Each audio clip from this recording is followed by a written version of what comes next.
स्थापकाय च धर्मस्य सर्वधर्मस्वरूपिणे अवतारवरिष्ठाय रामकृष्णाय ते नमः।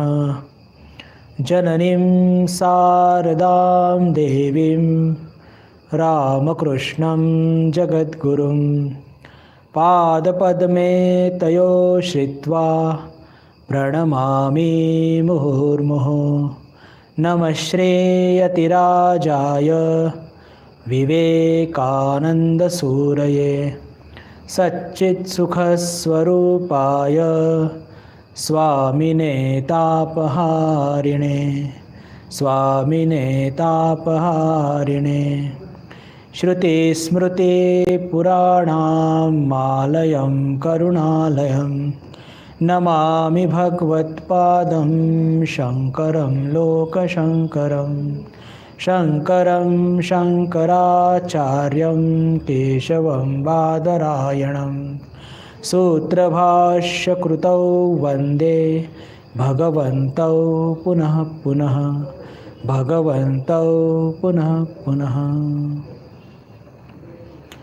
नमस्कार. आपल्या सर्वांचं पुनश्च एकदा या ऑनलाईन वर्गामध्ये, व्हर्च्युअल वर्गामध्ये मनःपूर्वक स्वागत. आज बुधवार आणि ठरल्याप्रमाणे आपण आत्मबोध या प्रकरण ग्रंथावर चर्चा करणार आहोत. श्लोक नंबर 8. मागच्या वेळेस याची चर्चा आपण बरीच पुढे नेली होती. फक्त याची उजळणी करून आणि मग श्लोक नंबर 9 त्याचं आपण चिंतन करण्याचा प्रयत्न करूया. आधी थोडंसं 8 वाचून घेऊ. उपादाने खिलाधारे जगन्ति परमेश्वरे सर्गस्थिती लयान यान्ति बुद्बुदानीव वारिणी. जसं की आपल्या सर्वांना माहीतच आहे की प्रत्येक श्लोकामध्ये आचार्य या विशेषकर या ग्रंथाचं वैशिष्ट्य आहे की एका उदाहरण देऊन ते आपल्यापुढे आत्मतत्व किंवा वेदांत मांडत आहेत. याच्यामध्ये उदाहरण त्यांनी काय दिलेलं आहे की विशेषकर या श्लोकाचं वैशिष्ट्य असं आहे की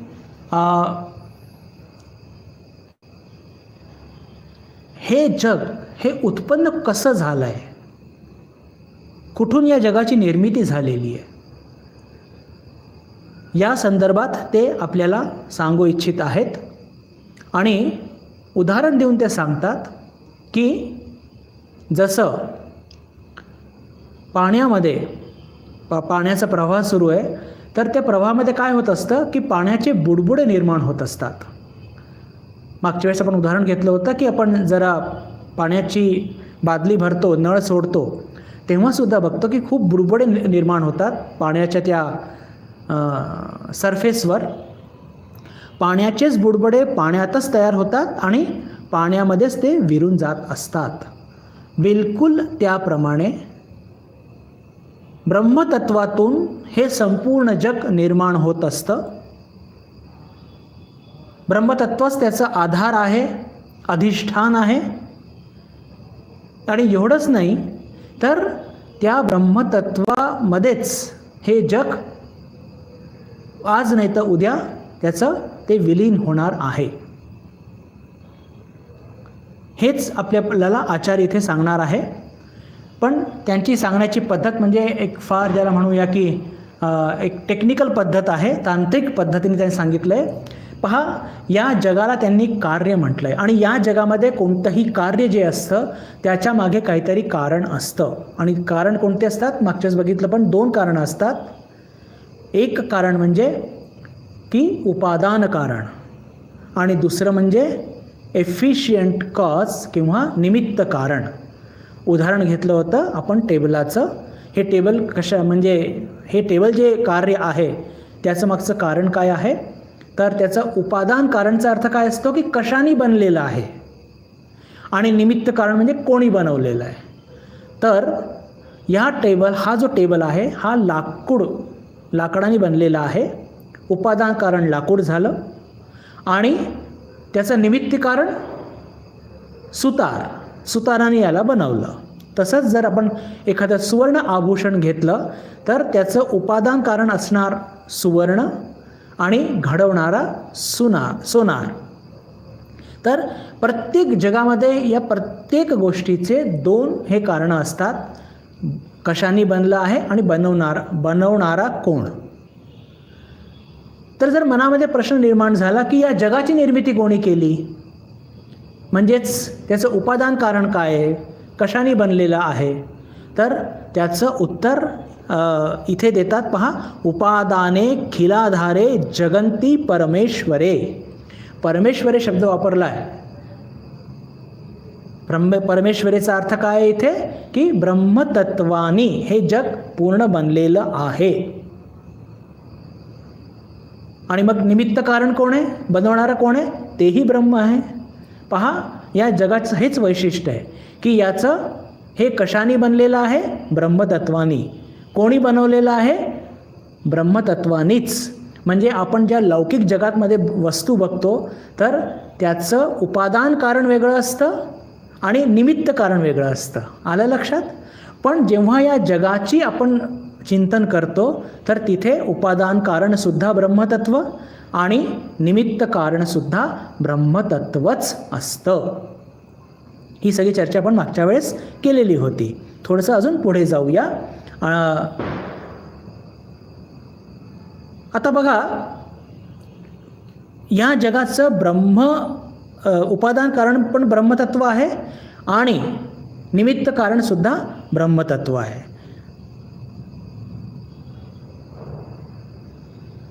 या जगाला किंवा या जगातल्या कोणत्याही वस्तूला समजण्याकरता दोन गोष्टी मागच्या वेळेस याचं चिंतन केलं होतं. थोडंसं आपण जरा त्याला रिफ्रेश करून पुढे जाऊया की समजायचं असेल तर त्या वस्तूचं स्वरूप काय आहे आणि त्याचं आधार काय आहे, प्रतिष्ठा, तो कशावरती तो आधारित आहे. आधी लौकिक उदाहरण घेऊन आपण मग या जगाकडे किंवा ब्रह्मतत्वाकडे वळूया की जर आपण एक सुवर्ण आभूषण घेतलं तर त्या आभूषणाचं स्वरूप काय आहे, मुळात सुवर्ण. मातीचं एक माठ जर घेतलं तर त्या माठाचं हे काय आहे, त्याचं स्वरूप काय आहे, माती. आणि जर विचारलं की अधिष्ठान काय आहे, तर अधिष्ठान समजण्याकरता आपण एक उदाहरण मागच्या वेळेस घेतलं होतं की अधिष्ठान म्हणजे काय असतं, की पहा, ती वस्तू कशाच्या आधारवरती उभी आहे. आपण उदाहरण घेतलं होतं की गावामध्ये एक फार असा बलाढ्य आणि गुंड प्रवृत्तीचा असा मोठा धेंड आहे आणि त्याच्या विरुद्धामध्ये कोणी एक साधारण मनुष्य उभा राहून जर त्याच्याशी भांडू लागला तर लागलीच लोकांच्या लक्षात येतं की याच्या मागे अजून कोणता तरी मोठा एक धेंड आहे, त्याच्या आधारे हा इतका बोलत आहे, त्याशिवाय इतका बोलू शकणार नाही. तर याला म्हणतात अधिष्ठान, की तो कशावरती आधारित आहे. तर याच जगाच्या संदर्भामध्ये जर आपण चिंतन केलं तर या जगाचं स्वरूप काय आहे, तर उपादाने अखिलाधारे. पहा जो शब्द वापरला इथे, की या जगाचं जे उपादान कारण कशाने बनलेलं आहे ते सुद्धा परमेश्वर आहे आणि ते परमेश्वर जे आहे ते फक्त याचं उपादान कारणच नाही आहे, तर या जगाचं अधिष्ठानसुद्धा आहे. म्हणजे या जगामध्ये जे काही निर्मिती सुरू आहे, जे काही घालमेल सुरू आहे, त्याचं कारण काय आहे, त्याचं म्हणजे कशाच्या आधारवरती या सगळ्या गोष्टी, या सगळी धावपळ सुरू आहे या जगाची, तर ज्याचं अधिष्ठानसुद्धा ते परमेश्वर किंवा ते ब्रह्मतत्वच आहे. पहा शब्दांकडे लक्ष द्या.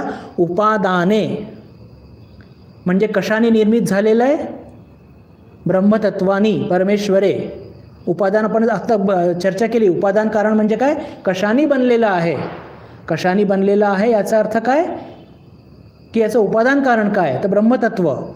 अखिलाधारे, आणि संपूर्ण जगाचं या ब्रह्मांडाचं कशावरती, कोणाच्या जोरावर, कोणाच्या ताकदीवर हे सगळी घालमेल, ही सगळे संघर्ष सुरू आहे, तर ते पण परमेश्वरे म्हणजेच काय की ब्रह्मतत्वावरच. जगंती याचा अर्थ काय की हे पहा, आपल्याला तर एकच ब्रह्मांड माहिती आहे. ही पृथ्वी, ते सौरमंडल, चंद्रमा आणि हे सगळे इतर सगळे जे ग्रह नक्षत्र फिरत आहे, पण असे अनेक अनेक ज्याला म्हणूया की ब्रह्मांड हे निर्मित होत आहेत आणि नष्ट पावत आहेत सतत. तर हे सगळं कोणाच्या भरोशावरती सुरू आहे किंवा कशाने बनलेले आहेत, तर या सगळ्यांचं ज्या निर्मितीचं कारण फक्त एक ब्रह्मतत्व, आणि त्या ब्रह्मतत्वाच्याच जोरावर सुद्धा हे सगळं संघर्ष सुरू आहे.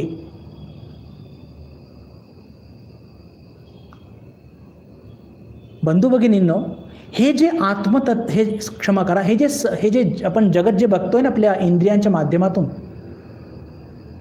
हे अचानक एखादी आपल्याला बिल्डिंग दिसते 25 मजला तयार झाली, आणि आपण एखाद्या गावी जातो आणि तिथे बघतो की आधी तिथे एक फार मोठा ब्रिज होता, तो ब्रिज आज नाही आहे,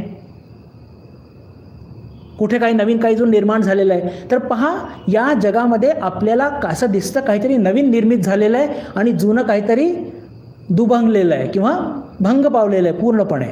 लक्षात घ्या, इथे घेतलं पाहिजे की या सगळ्या गोष्टी ज्या घडत आहेत,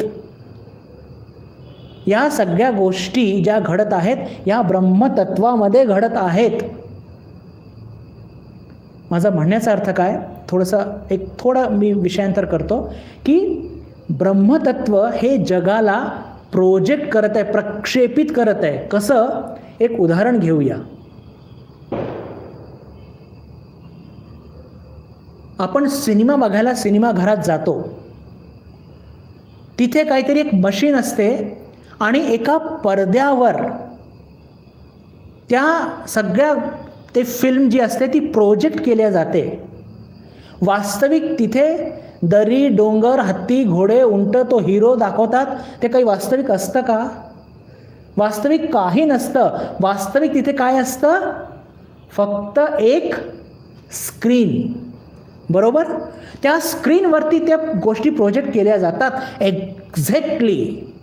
बंधू भगिनींनो, लक्षात घ्या की ब्रह्मतत्वातून या सगळ्या गोष्टी प्रोजेक्ट केल्या जातात, प्रक्षेपित केल्या जातात. कशावर? ब्रह्मतत्वावरच. आपल्याला तिथे दिसतं त्या सिनेमामध्ये की तो हिरो आला, त्याने विलेनला मारलं, मग तो धावतोय, पळतोय, पोलीस येते, मारामारी होते, काय सगळं दाखवतात. 3 तास आपण फुलं गुंग होऊन बघत असतो. पण वास्तविक तिथे काही असतं का? कोणी काहीतरी एखादी बिल्डिंग निर्माण करते, खरंच तिथे ती बिल्डिंग निर्माण होत असते का? नाही. त्या सगळ्या गोष्टी काय असतात, प्रोजेक्ट केलेल्या असतात, प्रक्षेपित केल्या असतात. आणि ते कशावर? हे कशावर फार महत्त्वाचं आहे बरं. जर तिथे ती स्क्रीन, जो पडदा म्हणतो ज्याला आपण, तो पडदा जर तिथे नसेल तर या गोष्टी प्रक्षेपित होणार का? नाही, अशक्य आहे. बिलकुल त्याच पद्धतीवरती ब्रह्मतत्वातून हे सगळं जग प्रक्षेपित झालंय. आणि इथे तो पडदा कोणता आहे? तो सुद्धा ब्रह्मतत्वच आहे. आणि त्याच्यामध्येच जसं तिथे सगळं काही दाखवत असतात पण घडत नसतं, इथे सुद्धा काहीही घडत नाही आहे पण दिसतंय. पण त्याचा आधार काय आहे? तो स्क्रीन. सांगितलं, सिनेमामध्ये पडदा जर नसेल तर आपल्याला काहीही दिसणार नाही. तसं इथे हे ब्रह्मतत्व जो अखिलाधारे, हे जर नसेल म्हणजे ब्रह्मतत्वातून जे काही प्रक्षेपित होत आहे ब्रह्मतत्व नावाच्या पडद्यावरती, तो पडदा जर नसेल तर ह्या काही गोष्टी घडणार नाही. पण त्याच्यावरती प्रक्षेपित होत आहे. म्हणून काय होत असतं, आपल्याला दिसते बिल्डिंग उभी झाली, ब्रिज पडलं, पण वास्तविक म्हणजे जे ब्रह्मज्ञानी असतात त्यांच्याकरता हे काहीही घडत नाही आहे. काहीही घडत नाही आहे. आपल्याला वाटतं नवीन बिल्डिंग निर्माण झाली, पण लक्षात घ्या ब्रह्मतत्वाच्या दृष्टीने तिथे काहीही घडलेलं नाही आहे. ब्रिज पडला, ब्रिज कोसळला, पण काहीही कोसळलेलं नाही आहे. कसं? जसं पाण्यावरती बुडबुडे निर्माण होतात आणि पाण्यामध्येच ते बुडबुडे 1-2 मिनटं काहीतरी खेळतात ते आणि मग ते विरून जातात. बिलकुल तसं हे होत असतं. पण आपल्याला दिसतं मात्र, का? आपण ब्रह्मज्ञानी नाही आहोत. पाणी जर नसेल तर ते बुडबुडे निर्माण होतील का? नाही. तसंच जर ब्रह्म नसेल तर हे सगळे खेळ चालणारच नाही. ते सिनेमाचं उदाहरण बनवून स्क्रीनवर हे सगळं जग प्रक्षेपित करत आहे, पण वास्तविक तिथे काहीही घडत नाही आहे. नवीन बिल्डिंग निर्माण होते, ती आपल्याला दिसते, पण वास्तविक ती बिल्डिंग निर्माण झालेली नसते.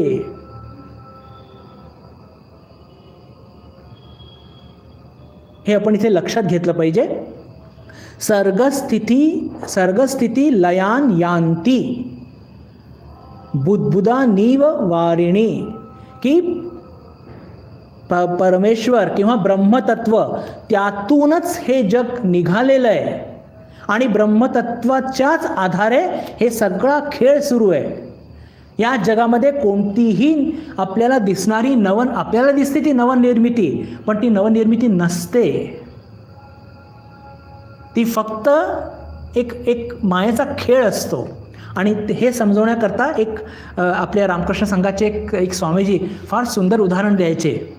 आपण सर्वजण पहा, हॉट वॉटर बॅग वापरतो. कधी आपल्याला उसण भरली, काही भरलं, बरोबर ना? त्या हॉट वॉटर बॅगमध्ये काय करतो आपण?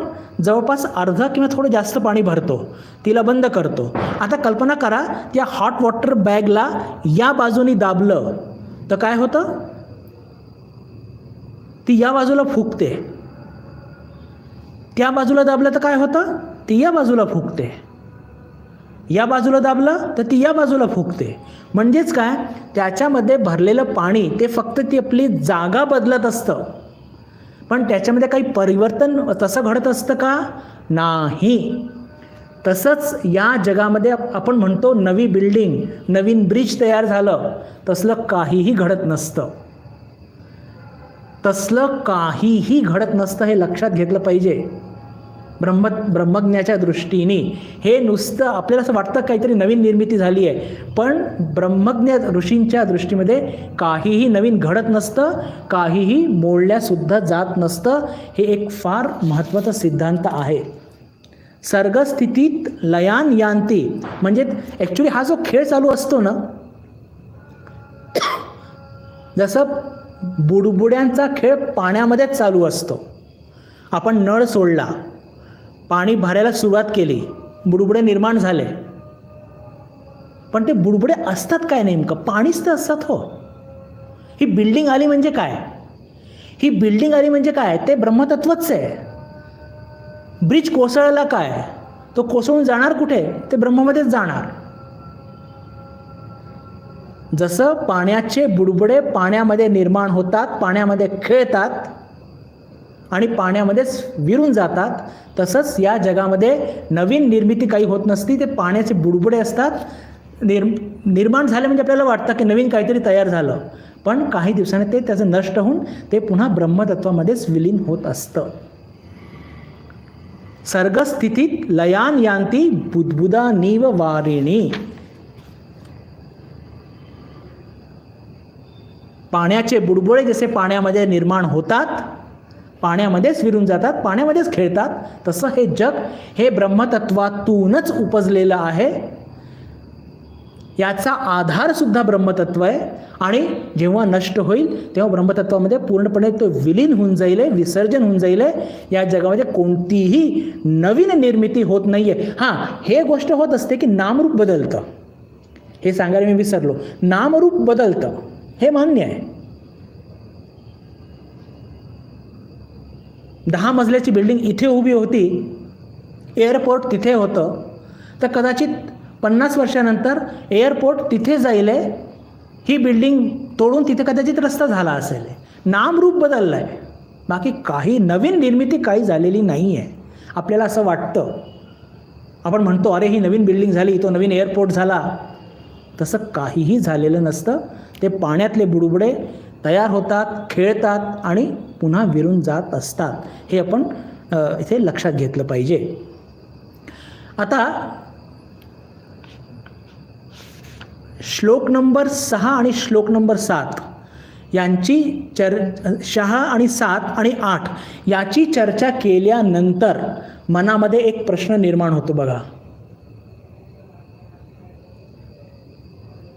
तो प्रश्न काय आहे की पहा,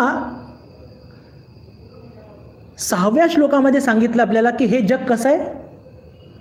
6व्या श्लोकात सांगितलं की हे जग स्वप्नतुल्य आहे. हे जग स्वप्नतुल्य आहे आणि विवेक करून यातलं असत भाग सोडा आणि सत भाग तुम्ही ग्रहण करा, म्हणजेच ब्रह्मतत्व ग्रहण करा. बरोबर. 7व्या श्लोकात आपल्याला सांगितलं आचार्यांनी की हे जगत आपल्याला जे असत आहे हे सत किंवा सत्य कुठपर्यंत वाटतं, जोपर्यंत ब्रह्मज्ञान होत नाही. ब्रह्मज्ञान झालं की या सगळ्याचं मिथ्यत्व आपल्याला लक्षात येतं आणि फक्त म्हणजे मिथ्यत्व म्हणजे या जगाला अस्तित्व नाही, हे आभास मात्र आहे हे आपल्याला लक्षात येतं. आणि आभास मात्र आहे असं लक्षात आल्यानंतर फक्त त्यातलं जे सत पदार्थ आहे, ब्रह्म पदार्थ आहे ते आपण ग्रहण करून बाकी असत पदार्थाला सोडून द्यायचं. हा विचार 6व्या आणि 7व्या श्लोकामध्ये आपण याची चर्चा केली. पण 8व्या श्लोकामध्ये तुम्हाला लक्षात आलं असेल की आचार्य एकदम पूर्ण बदलतात आणि काय म्हणतात आहे की हे जे आभासमय जग आहे याचा आधार सुद्धा ब्रह्मच आहे. अरे आत्तापर्यंत म्हणत होते की हे जग कसं आहे, आभासमय आहे. सत असतचं मिश्रण होतं हे सुरुवातीपासून म्हणतात येते, पण तुम्ही असत सोडा आणि सत घ्या कारण की ते स्वप्नवत आहे. पण आता काय म्हणतात ते की हे सगळे जे जग आहे जरी ते आभासमय आहे तरी सुद्धा त्याचा आधार काय आहे तर ब्रह्मतत्वच आहे. आणि म्हणजे ते पण ईश्वर आहे की काय हे पहा. मग जर तसं आहे तर मग आधीच का नाही सांगितलं, त्या जगाला खोटं का सांगितलं. तुम्हाला प्रश्न लक्षात आला का. आला असेलच नक्की. आधी सांगतात हे जग खोटं आहे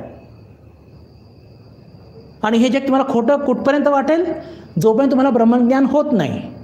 चला ठीक आहे, ब्रह्मज्ञान झालं. आता काय म्हणतात ते की अरे हे जग तर ब्रह्मतत्वातूनच निघालेलं आहे आणि हे जरी आभासमय जग आहे तरी याचं जे आधार आहे, अखिलाधार आहे, हे ब्रह्मच आहे. अरे मग सोडायचं कोणाला. आणि जर हे या जगाचं आभासमय जगाचं आधार ब्रह्मतत्वाचं आहे तर हे तुम्हाला आधी तुम्ही आम्हाला असं का नाही सांगितलं, तेव्हा आम्हाला का सांगितलं असं की हे जग मिथ्या आहे. हे पहा, साधकाच्या मनाची स्थिती जशी जशी त्याची उन्नती होते तसं तसं या गोष्टी कळत असतात.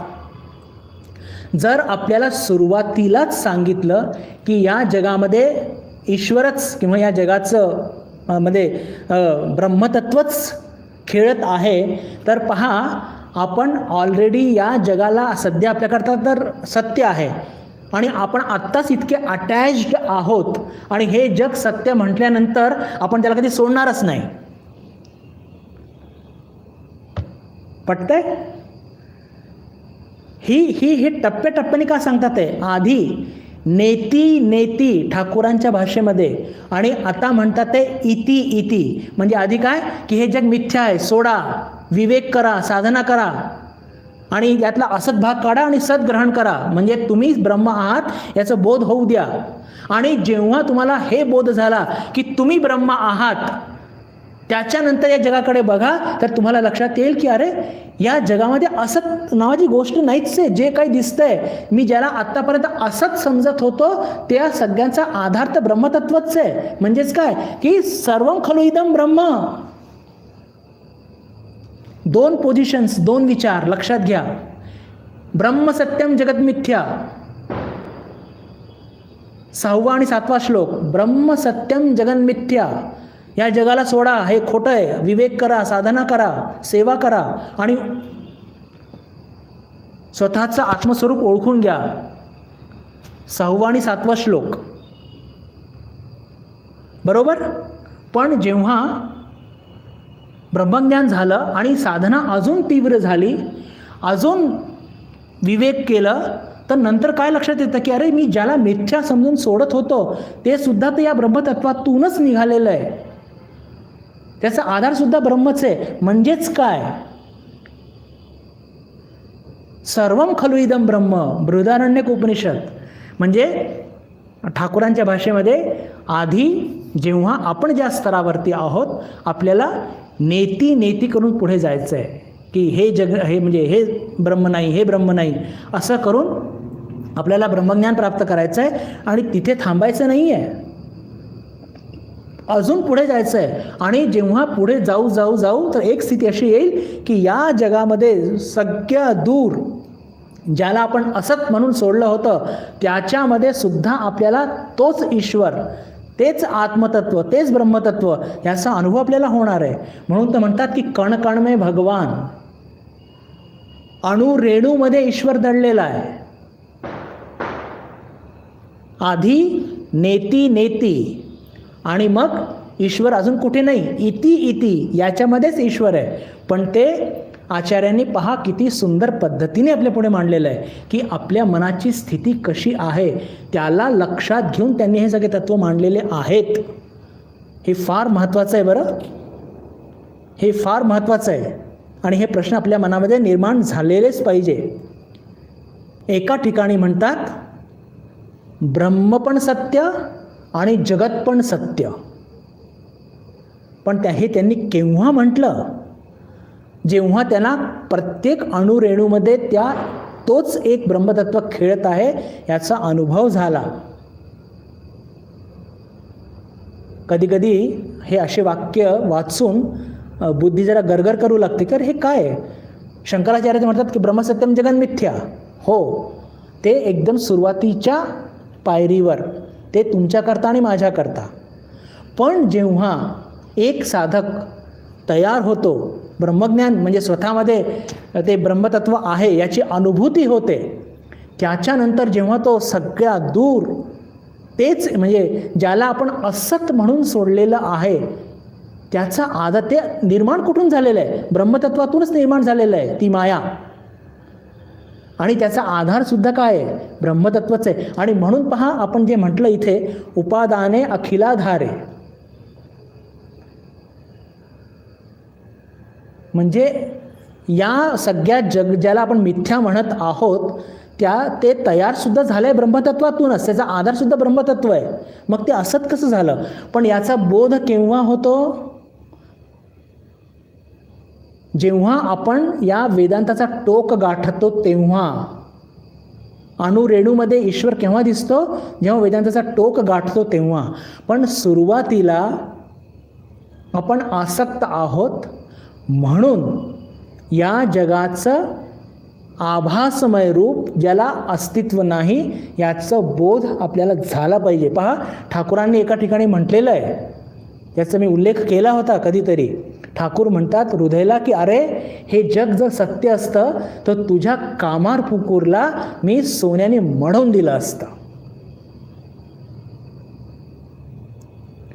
ही स्थिती कोणती आहे की जेव्हा आपण या जगाला मिथ्या दृष्टीने आपल्याला अनुभवामध्ये येतो.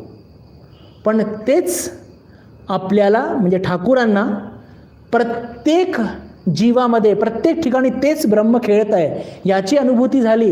तेव्हा ते कसे वागले लक्षात घ्या. तो उदाहरण की जेव्हा 2 नावाडींचं भांडण सुरू होतं, एका नावाड्याने दुसऱ्या नावाड्याच्या उघड्या पाठीवर एक जोरदार चापट मारली आणि ही घटना घडली कुठेतरी त्या गंगेच्या किनारी.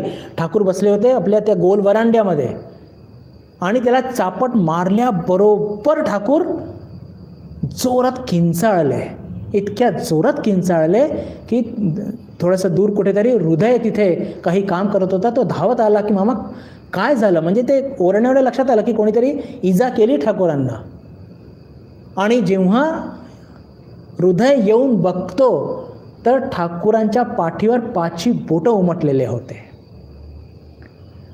मी तुमच्याकडे 2 विचार, 2 पोझिशन, 2 स्थिती सांगत आहे बघा. ठाकूर पहिल्या एका पोझिशनमध्ये म्हणतात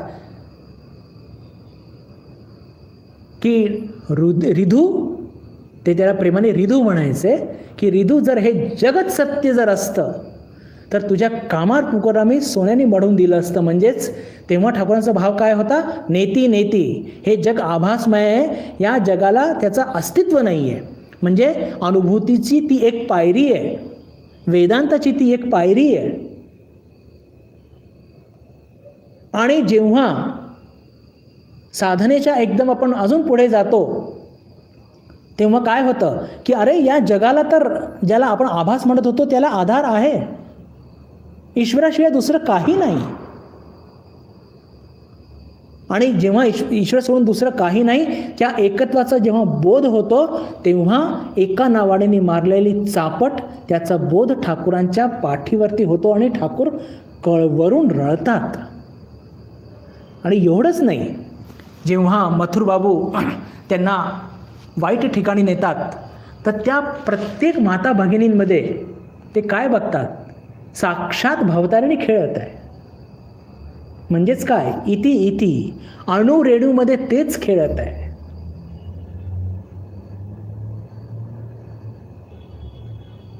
जेव्हा पवारी बाबा त्यांच्या घरात चोर शिरलेला असतो आणि त्यांची झोप मोड होते पवारी बाबांची, ते बघून तो चोर धावू लागतो काहीशे भांडे घेऊन आणि काहीशे भांडे सोडून. तर पवारी बाबा सुटलेले भांडे घेऊन त्याच्या मागे धावतात. का? की अरे बाबा हे भांडे तू घेऊन जा. ते त्याच्यात चोर बघत नाही आहेत, ते त्याच्यात ईश्वर बघत आहे. इति इति.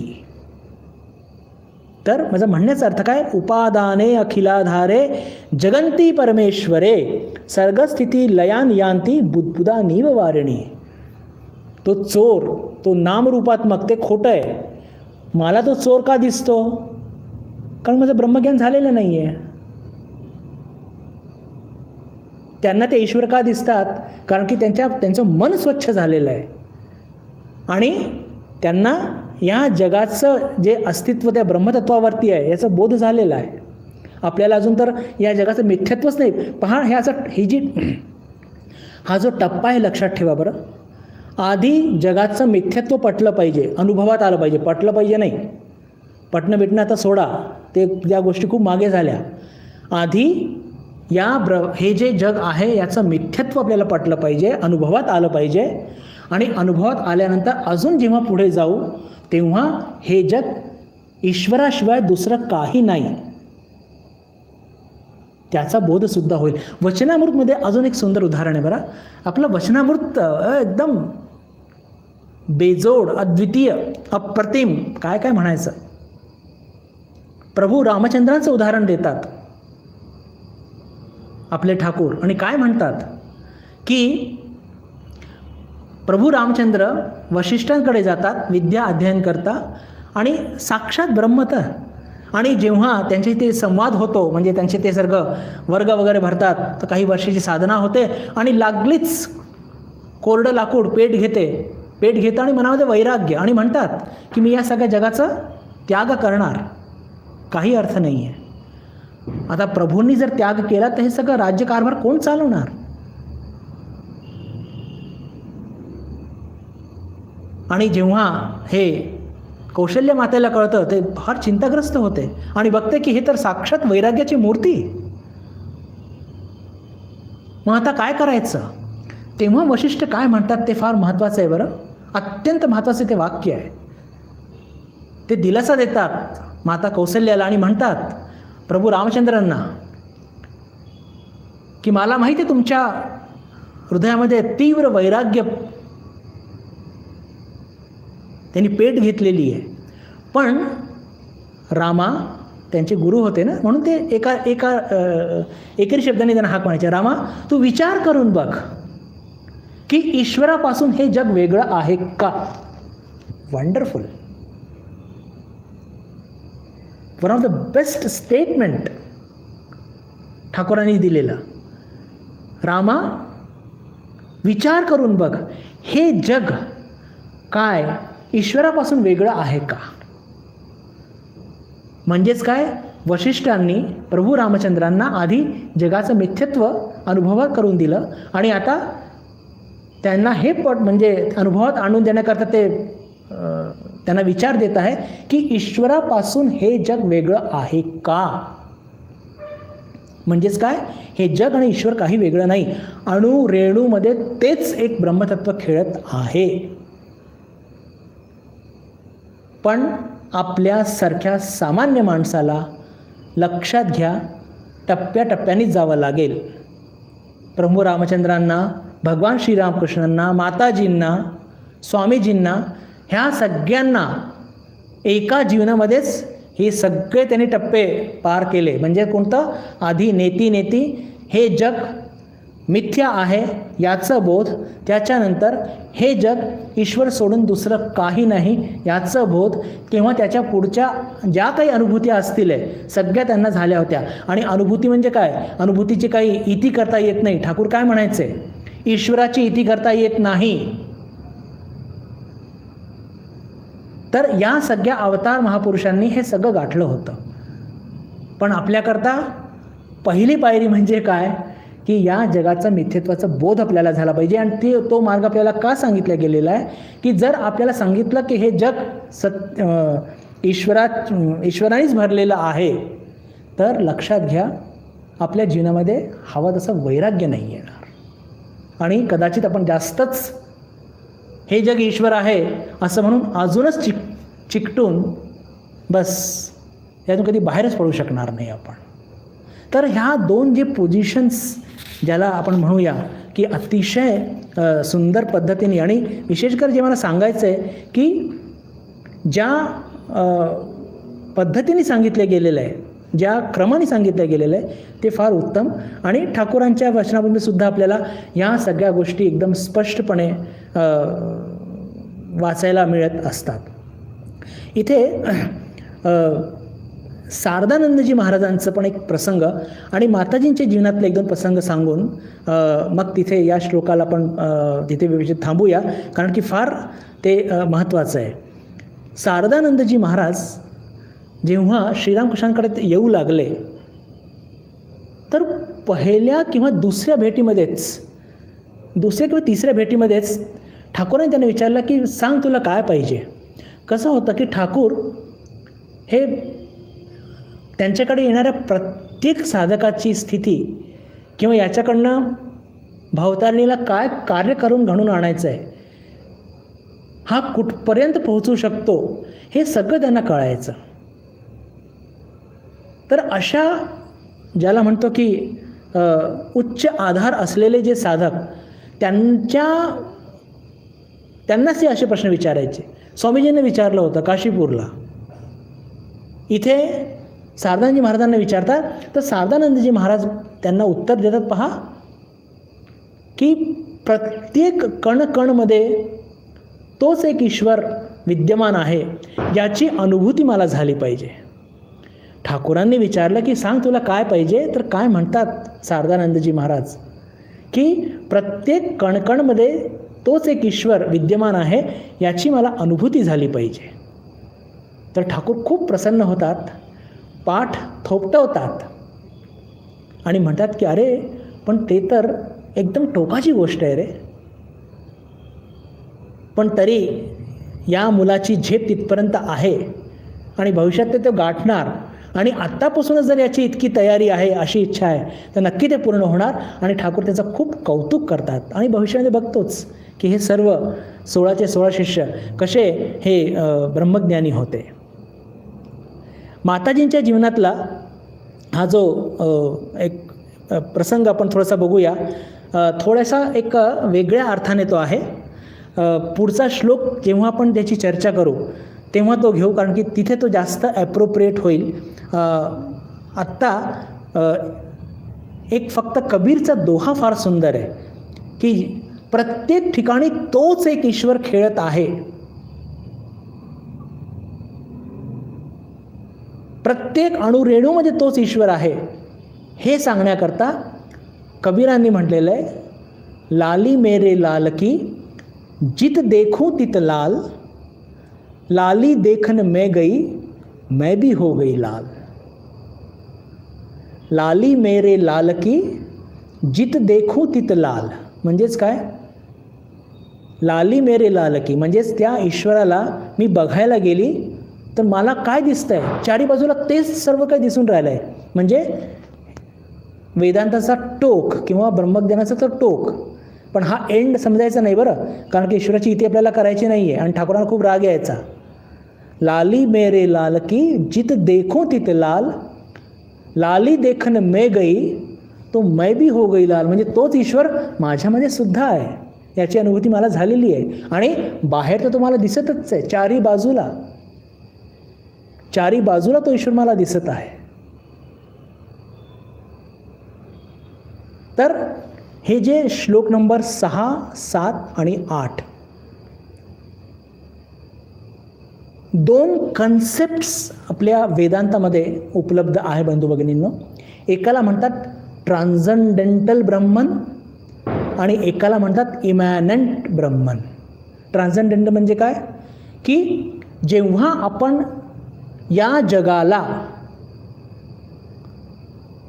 असत समजून विवेक करून साधना करून या जगातून सतरूपी ब्रह्म त्याचा जेव्हा आपल्याला अनुभव येतो, म्हणजेच काय करतो, आपण आपल्या मनाला या जगाच्या पलीकडे नेत असतो. म्हणून त्याला नाव दिलं ट्रान्झंडेंटल. मनाला आपण एक ट्रान्झेंड करतो, त्याला पलीकडे नेतो या जगाचं, म्हणून याला म्हणतात ट्रान्झंडेंटल कन्सेप्ट ऑफ ब्रह्मन. आणि दुसरं इमॅनंट. इमॅनंट म्हणजे काय, की जेव्हा आपली स्थिती अशी होते की ज्याला असत म्हणून आपण सोडलं होतं, त्याच्यामध्ये ते असत सुद्धा त्या ब्रह्मतत्वातूनच निर्माण झालेला आहे आणि त्याच्यामध्ये सुद्धा तेच ईश्वर खेळत आहे. याचं जेव्हा बोध होतं तर त्याला म्हणतात इमॅनंट कन्सेप्ट ऑफ ब्रह्मन. आणि याला सुद्धा सांगण्याकरता भगवान श्रीरामकृष्णांनी एक अतिशय सुंदर उदाहरण दिलं आहे. ते उदाहरण घेऊन आपण पुढच्या श्लोकाकडे जाऊया. बघूया किती वेळ आहे. खूपच सुंदर उदाहरण आहे. एका माणसाच्या मनामध्ये प्रश्न निर्माण झाला की माझ्या घराचं जे छप्पर आहे, छत, ते कशाने बनलेलं आहे ते मला बघायचं आहे. त्याच्या मनात तो प्रश्न निर्माण झाला आणि मग त्याने काय केलं, त्यांनी जिना चढायला सुरुवात केली.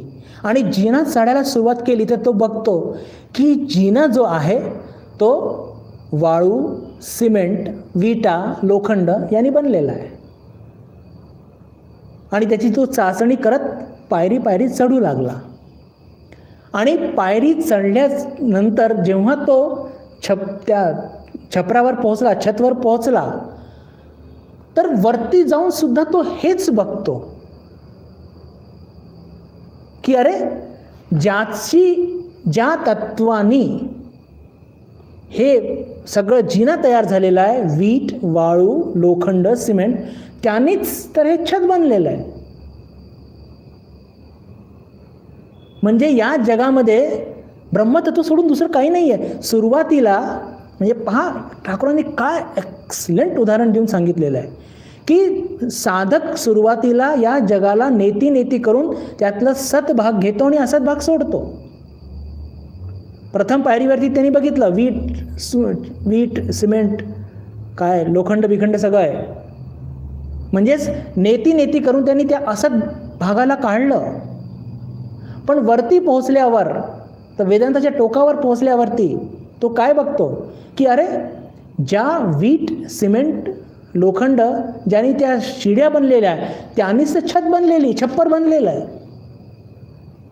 म्हणजेच काय की ज्याला तो असत म्हणून टाकत होता आत्तापर्यंत, ते सुद्धा तर त्या ब्रह्मतत्वातूनच निघालं आहे आणि त्याचा आधार सुद्धा तर ब्रह्मतत्वच आहे. हे ब्रह्मापासून वेगळं काय आहे? सर्वम खलु इदम ब्रह्म. तर पहा, हे दोन पोझिशन्स, दोन वेगळे विचार आपल्याला थोडं कन्फ्यूज करू शकतात. मी मागच्या वेळेस मी याची चर्चा केली, यावेळेस सुद्धा याची अजून सखोल चर्चा केली आणि ती मुद्दाम केली. त्याचं कारण काय? त्याचं कारण हेच की वेदांतामध्ये ही 2 पोझिशन्स असतात, नेती नेती आणि इति इति.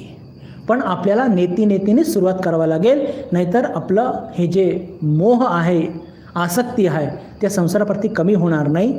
आणि त्याचं उदाहरण जर बघितलं तर ठाकूरांचं कामारपुकूरचं उदाहरण, म्हणजे की रिधू, हे जग जर सत्य असतं तर मी तुझ्या कामारपुकूरला सोन्याने मढवून दिलं असतं.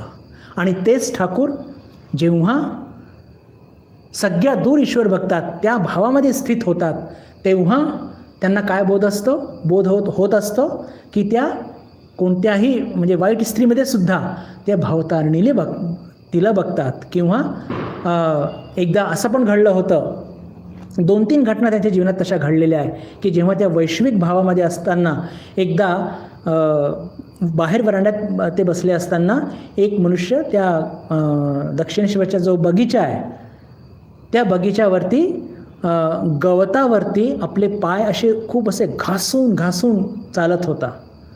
आणि ते बघून ठाकूरांना खूप त्रास झाला होता. आणि ते जे कोणी उपस्थित होते भक्त त्यांना सांगायचं की त्याला जाऊन सांग तसं काही चालू नको, मला खूप त्रास होऊन राहिला आहे. आणि एकदा असं झालं होतं की एक फुलपाखरू त्यांच्या जवळच्याच एका झाडावरती येऊन बसलं, फुलावर बसलं आणि ते फार तडफडत होतं. का? की एखाद्या बदमाश मुलाने काय केलं होतं, त्या फुलपाखरूचं जे अंग असतं, म्हणजे पंख नाही, अंग, त्या अंगामध्ये काय केलं होतं की एक अशी बारीकशी काडी अशी खुपसून दिली होती. त्याला रक्त येत होतं आणि तो काही काढू शकत नव्हता आणि तो खूप त्याला असह्य वेदना होत होत्या. तर त्या वेदनासुद्धा ठाकूरांनी त्याचा बोध त्यांनी घेतलेला होता. तर हे सगळे उदाहरणं काय आहे की प्रत्येक अणुरेणूमध्ये तोच एक ईश्वर, तोच एक ब्रह्मतत्व, आत्मतत्व विद्यमान आहे. याची म्हणजे हे दोन्ही अनुभूती, नेती नेती आणि इति इति, ह्या सगळ्या अनुभूती सगळ्याच महापुरुषांना झालेल्या आहे. माताजींनासुद्धा झालेल्या आहे, स्वामीजींनासुद्धा झालेल्या आहे, किंवा इतर जे त्यांचे डायरेक्ट जे साक्षात शिष्य त्यांनासुद्धा ही अनुभूती झालेली आहे. तर याच्यावरती मी मुद्दाम इतका भर का दिला बंधू भगिनींनो, की आपल्या मनामध्ये हा कन्फ्युजन नसला पाहिजे की एका ठिकाणी ते म्हणतात हे जग मिथ्या आहे, त्याचं वास्तविक अस्तित्व नाही, आणि दुसऱ्या ठिकाणी ते म्हणतात की हे जग ईश्वरच आहे किंवा हे जे असत आहे त्याचा आधार ब्रह्मच आहे. तर हे अनुभूतीचे टप्पे आहेत. त्या त्या टप्प्यावरती पोहोचल्यानंतर त्या त्या गोष्टी आपल्याला गवसतील.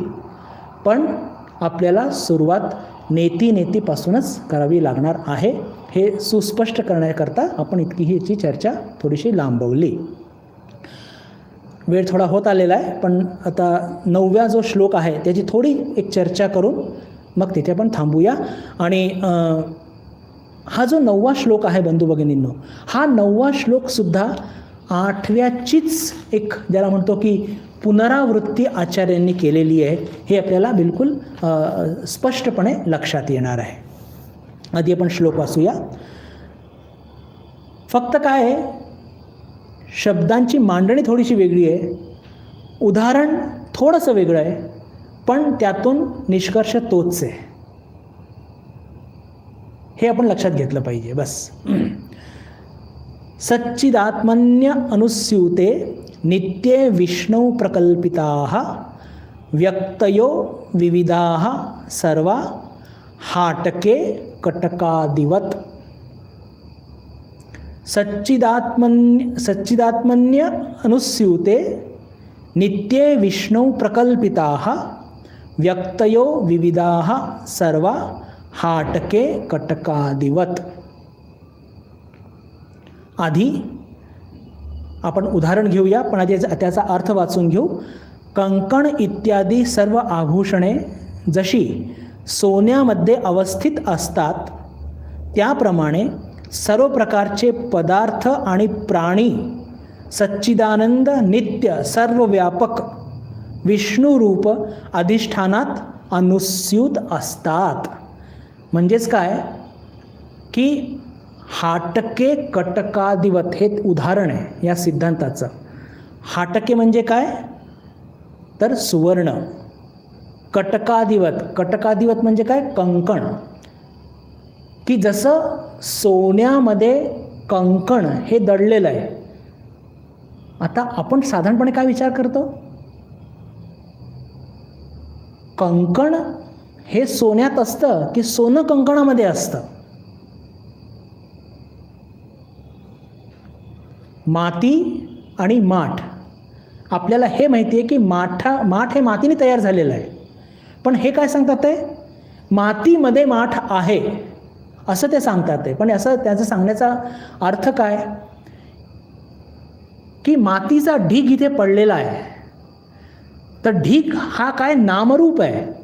त्या नामरूपाला दुसरा आकार दिला तर काय तयार होतं, माठ. याचाच अर्थ काय की त्या मातीमध्ये माठ दडलेला आहे. कळलं. कंकण आणि सुवर्ण काय म्हणतात आचार्य की सुवर्णामध्ये कंकण आहे. आपण काय म्हणतो, हे सुवर्ण कंकण आहे, कंकणामध्ये सुवर्ण आपण असं म्हणतो. आचार्य उलट म्हणतात आहे. आचार्य काय म्हणतात आहे की सुवर्णामध्ये कंकण आहे. जेव्हा ते असं सुवर्ण इथे पडलेलं आहे, एक छोटासा त्याचा ढीग छोटासा म्हणूया आपण त्याला ढीग म्हणतोय. तर ढीग ते नामरूप आहे, पण त्यातूनच तो जो सोनार असतो त्याला आकार देत असतो. याचाच अर्थ काय की त्या सोन्यामध्ये कंकण दडलेलं आहे. आधी ते ढिगाच्या नामरूपात होतं आणि आता ते कंकणाच्या रूपात आहे. म्हणजेच काय की हे सगळं जग आपल्याला जे दिसतंय ना, याच्यामध्ये ब्रह्मतत्व नाही आहे. ब्रह्मतत्वामध्ये त्या सगळ्या गोष्टी आहेत. हे जे 2 उदाहरणं सांगितले त्याचं थोडंसं चिंतन करून बघा, त्यातून तुम्हाला लक्षात येईल. आज आपण इथेच थांबूया. आपल्याशी निरोप घेण्याच्या आधी एक प्रश्न मागच्या वेळेस त्याच्यात टाकलेला होता. तर त्या प्रश्नाच्या उत्तरामध्ये मला फक्त एवढं सांगायचं आहे की सतचित आनंदाचा आपल्याला ॲट ए टाईम आपल्याला अनुभव होत नसतो. तर तो अनुभव फक्त तेव्हाच होऊ शकतो जेव्हा आपल्याला आत्मतत्वाची अनुभूती होईल. सध्या आपण आसक्त आहोत, मोहात आहोत आणि कितीही म्हटलं की मला सतची अनुभूती होती आहे, मला चितची अनुभूती होती आहे, म्हणजे हे माझ्या शरीराचं अस्तित्व, अरे शरीरच मिथ्या आहे, त्याच्या अस्तित्वाचा प्रश्नच कुठे येतो. तर दोघांची अनुभूती होते, एकाची होत नाही वगैरे असा तो प्रश्न होता. तर ज्या काही अनुभूती आत्या होत आहे त्या सगळ्या मिथ्या आहे. का? कारण की सच्चित आनंद ही अनुभूती केव्हा होईल आणि ती ॲट ए टाईम, म्हणजे असे एक होते, दुसरी 2 दिवसांनी होणार, तिसरी 5 दिवसांनी होणार असं होत नसतं. आत्मतत्वाचा अनुभव झाला त्यात क्षणी आपल्याला सच्चित आनंदाची अनुभूती होत असते. आणि ती आत्ता का होत नाही? कारण की आपण मोहात आसक्तीत पडलेलो आहोत. आणि ज्या दिवशी आपल्याला आत्मबोध आपल्याला होईल त्या दिवशी या तिन्ही अनुभूती किंवा इतर सर्व अनुभूती ही ॲट ए स्ट्रोक ते होणार. आज आपण इथेच थांबूया. 9वा हा जो श्लोक आहे याचं चिंतन अर्थातच फारच थोडी सुरुवात केलेली आहे. याचं संपूर्ण विवेचन आपण पुन्हा एकदा पुढच्या बुधवारी करणार आहोत. येत्या शुक्रवारी भगवद्गीतेवर आपला वर्ग होणारच आहे.